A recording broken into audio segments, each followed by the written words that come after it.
Hello traders, FX Pip Collector here. Today is Tuesday, April 23rd, and this is my recap of the top field videos of the day. And gold versus the dollar came in number 3 today, so we're going to do a quick recap. If you'd like to see my full top-down analysis on gold from this morning, make sure you check out the video linked at the end of this video over here. So gold did finally make a pretty impulsive move up with a break of structure. This definitely looks like 1, 2, 3, 4, 5 waves down for a 5-way pattern.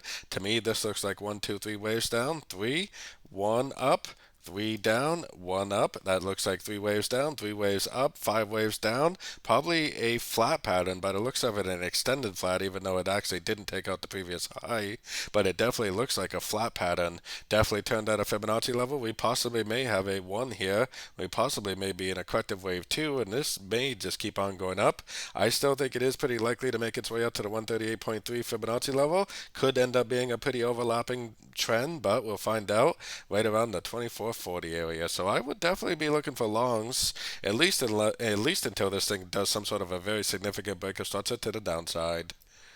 So don't forget to join my free Discord group, which is linked down here in the corner. And don't forget to check out my membership program that gives you access to the daily live trading sessions. And it gives you access to all my swing trade setups by signing up at my website, fxpipcollector.com. As always, thank you and happy trading.